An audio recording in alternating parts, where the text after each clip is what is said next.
Vie, retraite, immobilier, le meilleur de l'épargne en ligne depuis plus de 20 ans. Le Conseil en Plus présente Sud Radio, les incontournables de la gestion de patrimoine.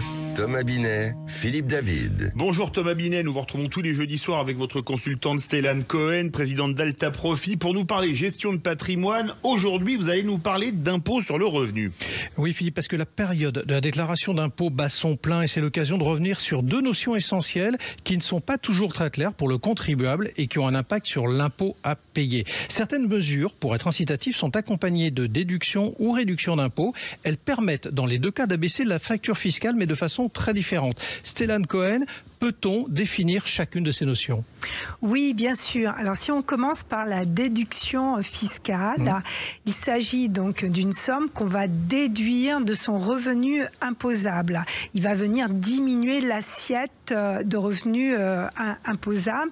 Si vous avez, par exemple, 30 000 euros de revenus, eh bien, vous avez une déduction fiscale de 3 000 euros. Votre assiette fiscale revient à 27 000 euros. C'est vraiment un impact direct sur le revenu. C'est-à-dire que la réduction d'impôt va s'appliquer directement sur l'impôt à payer ?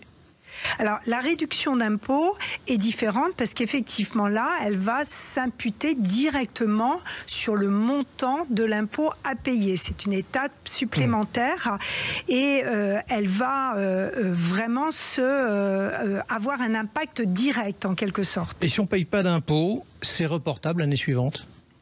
Non, pas pour la réduction d'impôt. D'accord. La réduction d'impôt, c'est par exemple un don qu'on va faire à une association d'intérêt général et c'est imputable directement sur l'impôt. Mais si on ne paye pas d'impôt, on ne pourra pas réduire cette imposition. Si l'impôt est inférieur au montant de la réduction, eh bien, on n'aura plus d'impôt à payer. C'est-à-dire que ce n'est pas la même règle que le crédit d'impôt, du coup ? Ce n'est pas la même règle que le crédit d'impôt, puisque le crédit d'impôt prévoit également de soustraire de votre impôt à payer un montant. Mais si par exemple c'est le crédit d'impôt lié aux gardes d'enfants à domicile, mais si par exemple eh bien, vous n'avez pas suffisamment d'impôt, eh bien, on va vous rembourser votre crédit d'impôt. Donc c'est un système différent. Alors, on va regarder un peu quand même les cas possibles en épargne. Quels sont-ils ? Alors, si en épargne, on peut citer par exemple les cotisations que l'on va mettre sur un plan épargne-retraite. Ces cotisations vont être déduites du revenu imposable l'année où elles sont placées sur le plan épargne-retraite. Il y a un plafond. Ce plafond est 10% de son revenu imposable et les sommes seront donc déduites chaque année. On peut également citer les fonds d'investissement de proximité ou les fonds communs de placement dans l'innovation, FCPI. Et là, c'est une réduction de l'impôt qui peut aller jusqu'à 18 ou 25% de la somme qui est investie sur ce type de placement.